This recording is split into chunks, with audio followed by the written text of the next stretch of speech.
Westmoreland Community Connections is a presentation of the Westmoreland Drug and Alcohol Commission.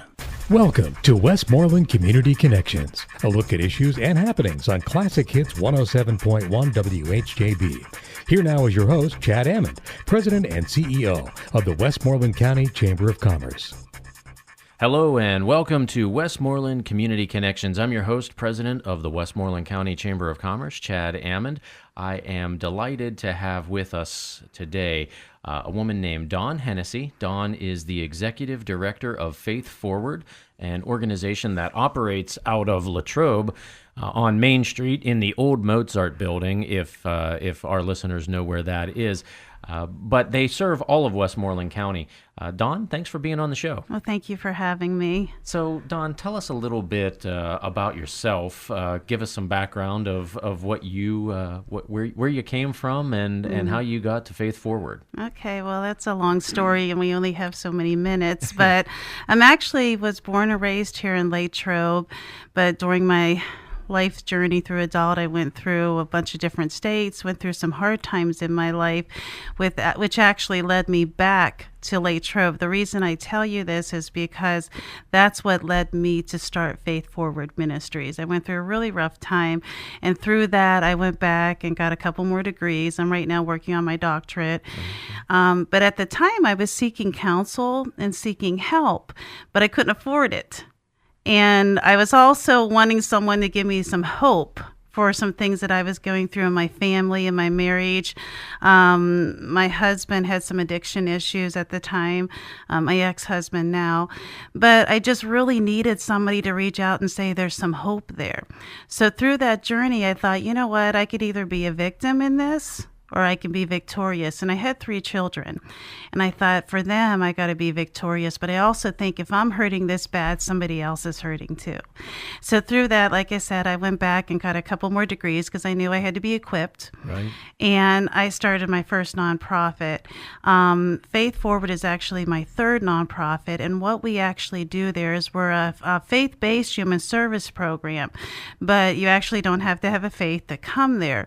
But the idea of Faith Forward is the fact that if you're looking for professional services, professional therapy, groups, casework, you can come to us and at the same time expect the same thing you would from any other program, but you don't need to pay any insurance. We don't take any fees for services. Everything's done just on donation. And so through that, we kind of evolved into what we are now. So, wow, that... I'm sorry. No, that's great. I mean, I'm not even quite sure where to start, but when you say that people come to you, do they have to come to Latrobe, or do you go out? They don't. And in some of the services, I should tell you that we do provide professional counseling there. We work a lot with drug programs such as SPHS. We work with drug court now, which I'm excited about in Westmoreland County. Tell our listeners, what is SPHS? Oh, no, you're going to ask me. Oh, no, okay. Southwestern Pennsylvania. It's actually a mental health and a drug addiction program. And so we are collaborative partners with them. But what I'm saying is that part of what Faith Forward does is we're not wanting to reinvent the wheel either. We're wanting to come alongside different services that already exist. But if somebody falls between the cracks or in the loop, you can come to us and get the same type of quality of services. So we also work with social workers. If somebody comes to us that is homeless, or we had someone not too long ago, a family that had a fire. So they came to us and we were able to provide them some things to get them started again, find them homes. And so when you ask, you don't have to come to Latrobe, actually, but that's where our hub office is right now. We actually service out of a lot of different like churches or other organizations. We might come out there and use one of their offices just like as a referral, because we know everybody can't come to Latrobe to get services. We actually do just recently have an office here in Greensburg, right across from the courthouse. And the main program out of there is called Greater Things, which is a food service. They serve meals throughout the week in groups, but actually they've come under our umbrella of Faith Forward, so we can actually have counseling out there. There's a group out there.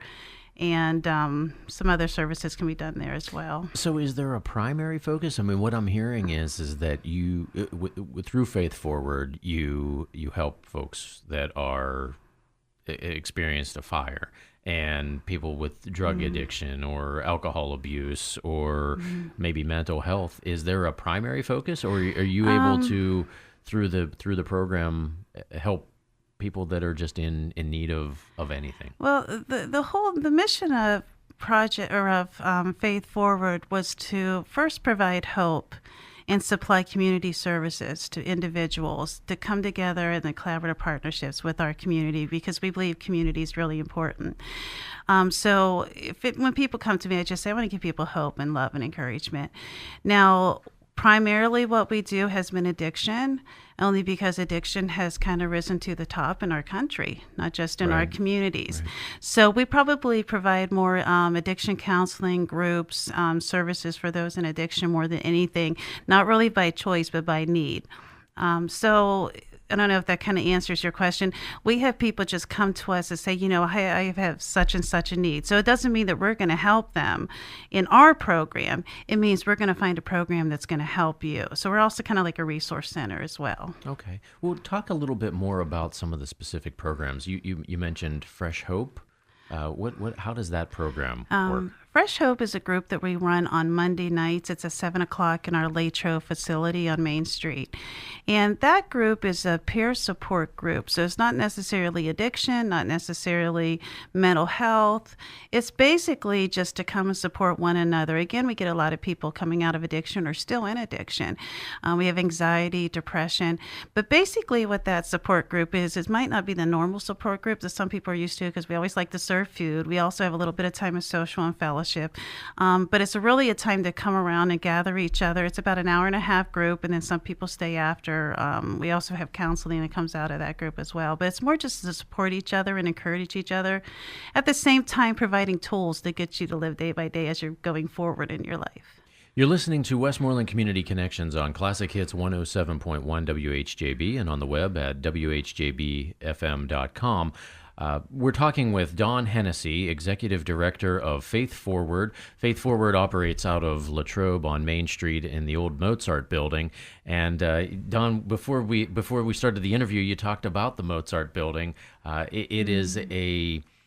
It's the building on Main Street, right across from the old Maley's Bakery, right? Yeah, that's right. And so, if you've ever been past it, you know it well. It has definitely some architectural significance. What about the building? How did you land there? The funny story with the building, I walked through that building, I think 7 years ago.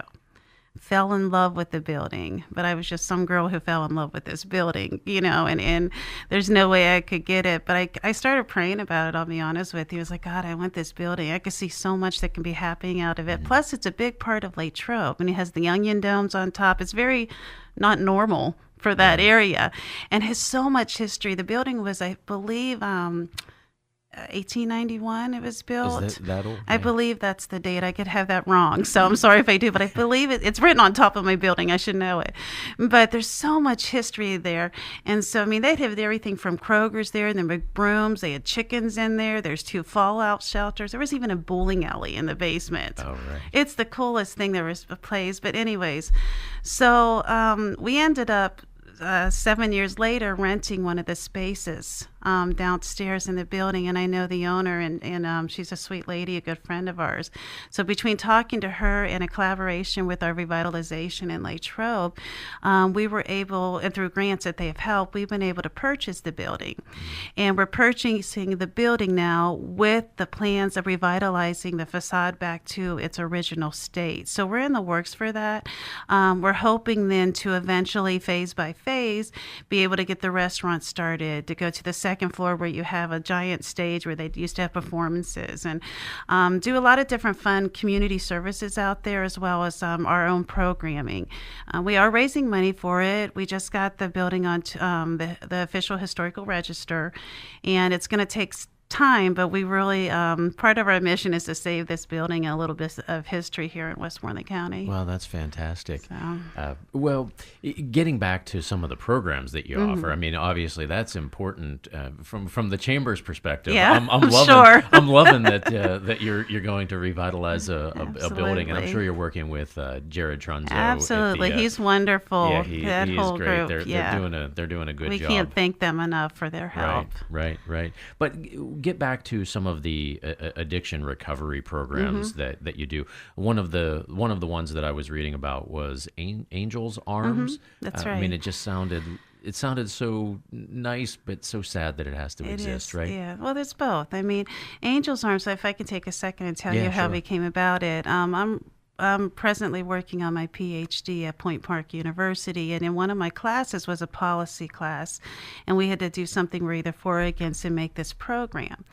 And I remember our professor said, especially as adults that work, find something that you're passionate about. So about 4 years ago, I actually had an opportunity to take a baby in to our home that was an NAS baby, which are babies that are withdrawing from addiction, from opium-based drugs.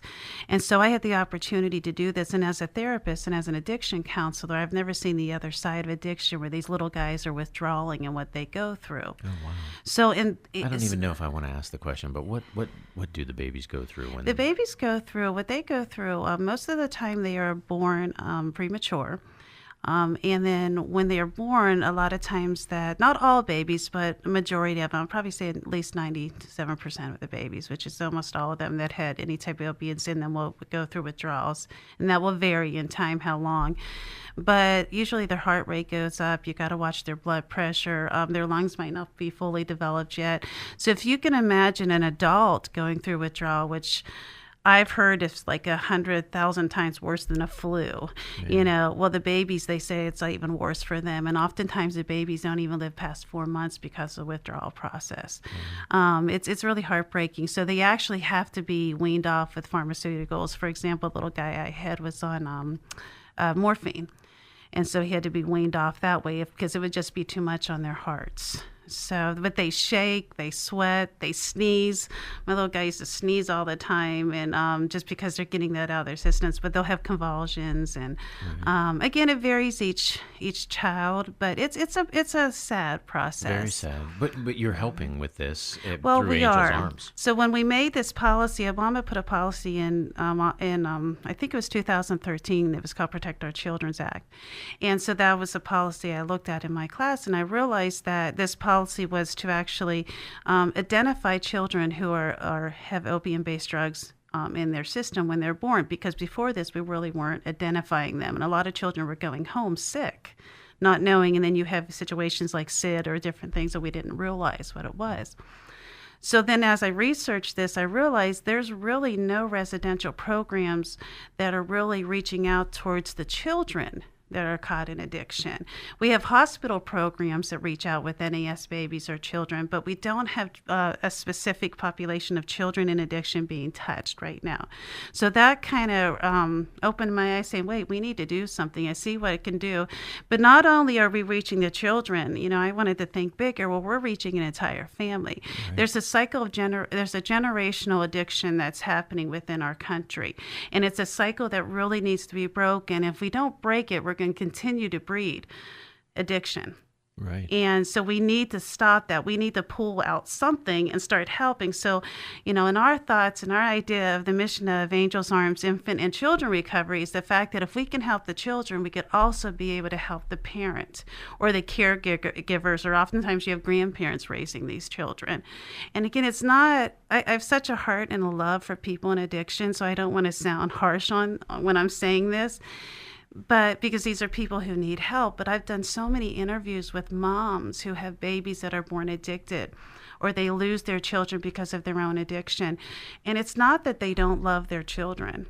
And I don't even label them as abusive parents, because they're not outright trying to hurt their children. They just need help themselves.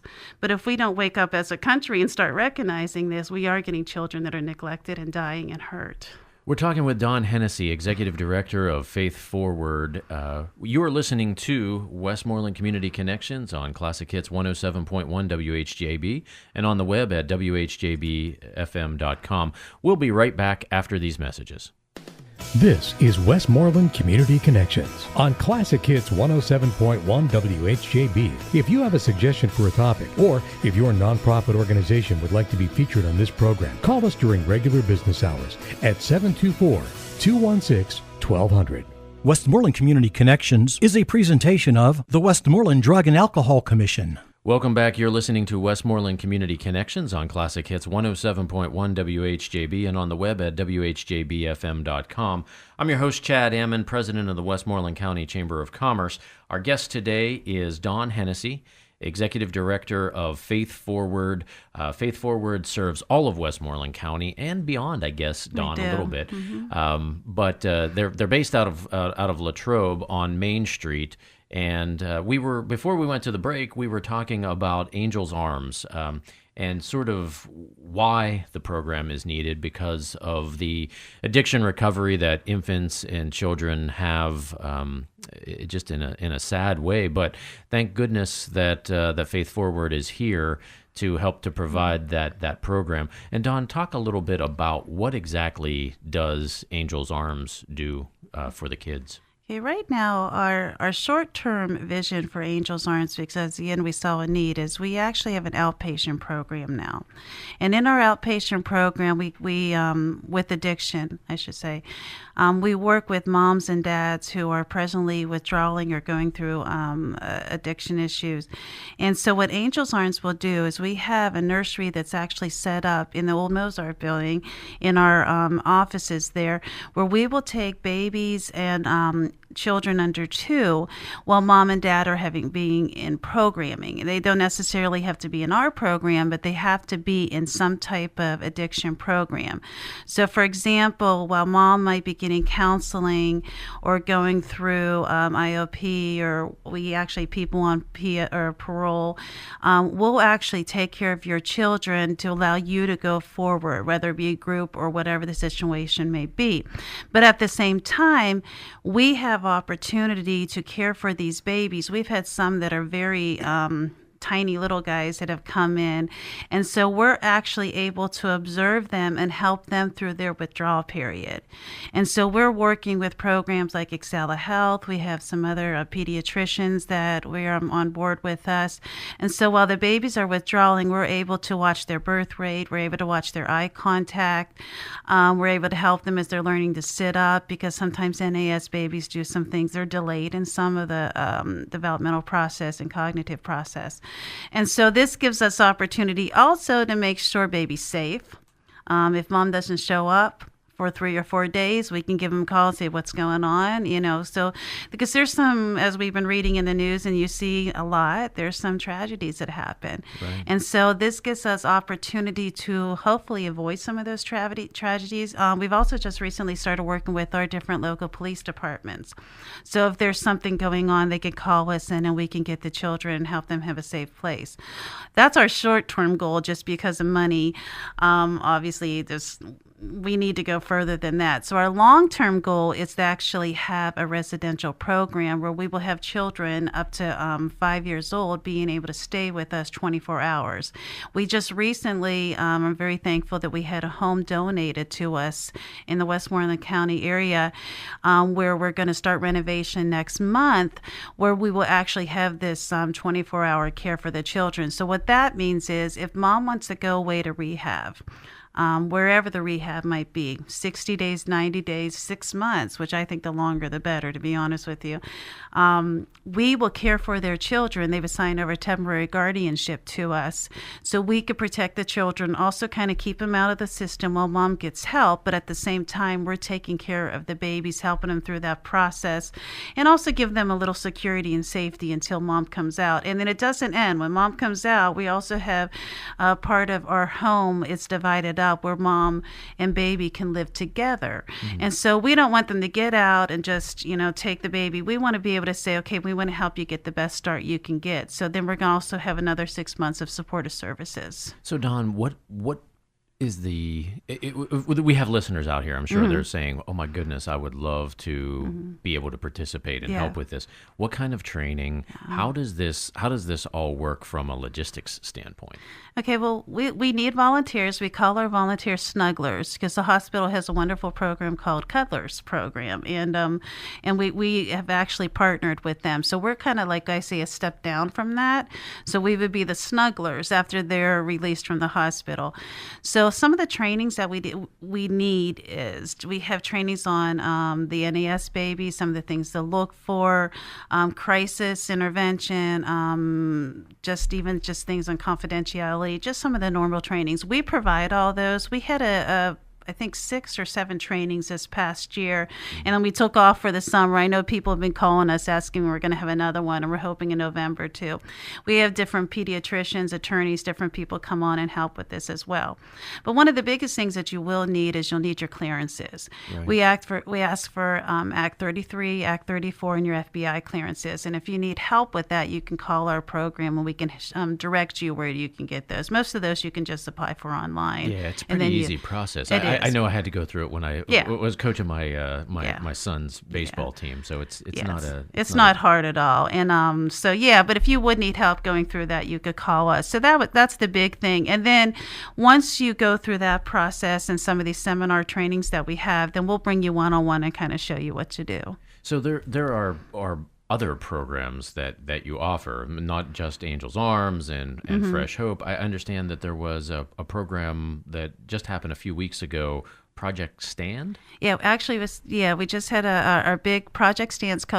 Project Stand is a county campaign, and it's community standing against addiction. And we just had a big picnic at St. Clair Park in Greensburg. And what that was, it was really about unity. It was about bringing people together and standing strong for our communities. And we actually had people as far as Somerset to Pittsburgh come. So it wasn't just Westmoreland County, but the idea was we can't let addiction overtake our programs, overtake our cities, our neighborhoods. And the way to stop that is for us to start to link arms with one another and stand strong. So Project Stand was to invite churches, ministries, programs, secular programs. We even had banks, businesses. We had Pittsburgh Zoo come out. We had restaurants like IHOP was there, but they're meaning that we're all coming together and standing strong. And then we also had, in the middle of the day, we had a prayer circle. It was a non-denominational type circle, but it was just something to remember those we lost in addiction and those we're still standing for. So it's really just about community, celebrating community and being strong. Now, throughout the year, we still have Project Stand, but what we try to do then, and if anybody's interested, we'd like to try to help you set something up in your own community, whether it's Irwin, Jeanette, Johnstown, wherever it may be. So that's kind of the idea of Project Stand. Dawn, with an organization called Faith Forward, and you've mentioned a couple of times that it's non-denominational. Talk a little bit about the faith part of Faith Forward. I mean, do you work with the churches and the synagogues? How does that all work? Well, the idea, I've worked in human services for almost 20 years, and there was times, and this is my own personal story, but there was times that I've had people come up to me and say, will you pray with me, or can you, whatever, you know what I'm trying to say? And I had to be very careful of that because I had to honor the job that I was at. So part of Faith Forward is we're a collected group of different people in religions. We don't mention, we really stay away from denominations. We don't talk about that. We feel like that faith is a very big part of recovery, whether it's addiction, whether it's mental health. So our faith program means if you come to me and say, can I pray with you? We can say yes. Do we work with synagogues? We work with the Catholic churches. We work with the evangelical. We work with anybody. I've even had atheists come into us and for counseling, and I kind of would joke with them. We're like, why are you here? You know, and they just kind of laugh with me. But we don't obviously turn anybody away because our biggest thing is to spread hope and love. I mean, I believe love is one of the greatest things, and we don't give enough of that. We don't even understand it. I don't think like we should. I'm a huge person of faith. I believe in Jesus, and I believe He's given us a vision. But we just open our doors to love people. And so, no, you don't have to have any type of particular faith. Our board is actually made up of just individuals from the community, as well as different, I think we have 4 or 5 pastors right now from all different denominations, which to me is kind of neat, too, to see them all coming together. Right. Yeah, so I don't know if that answers your question a little bit or not. It does, and I think that helps the listeners understand a little bit more of what the faith is in Faith Forward. Like any other not-for-profit organization, I can't imagine that fundraising isn't important to you because, what is the line? I think that there's the line that says no margin, no mission. Yeah. Right. Yeah. So you have to be able to pay the bills to be able to meet the mission. So how do you do the fundraising? This is not my side. I don't like doing this at all. I rather give you $1 than take $1, but my staff hates me for that. But you need it. Right. You need it, especially if you're passionate, like I said, even about Angels Arms and some of these other programs, we need it. So we do different fundraisers. We have a fundraiser coming up on October 21st. It's going to be a dinner at the Ramada Inn, and it is a big fundraiser. It's going to be a semi-formal event. We actually have a Frank Sinatra impersonator that's going to be singing and some fun stuff like that. So that's in a silent auction, something. So that's a fundraiser that's coming up, really to celebrate Angels Arms in the Mozart building. But we do other things. We just now started writing for some grants, which is kind of new for us. And then we also have a donor base of just private donations that come in. We just now have started monthly sponsors that are coming in. And we speak at a lot of churches and programs. And so even as of doing that, we're starting to get some donations. And just to let people know, our program is fully funded by donations. At this point, none of us are taking a salary. Oh, wow. We are all doing this because we understand I have such wonderful people that I work with, and they catch the vision. They want to make a difference. A lot of them have been through things in their own life. And so we've all kind of chosen to say, we're all professionals, don't get me wrong, but we also said we're going to just take a moment and get this going. And so everything's done totally in donation. Somehow we do it. I don't know. Maybe it's the faith part, right? Yeah, I don't know. Well, Dawn, we're talking with Dawn Hennessey. She is the executive director of Faith Forward, based in Latrobe, but serving all of Westmoreland County and beyond. Dawn, tell the listeners how they can get involved and how to contact you. Okay, we have so many areas to get involved. If you are a professional, if you are wanting to get involved with whether it be our snuggler program, we also have a mentorship program where you walk aside somebody who might be going through maybe something that you went through in your life, whether it be for addiction, mental health, or just an encouragement. We always need volunteers at our center. We have a lot of clerical work that needs done, obviously, things like that, fundraiser, promotion.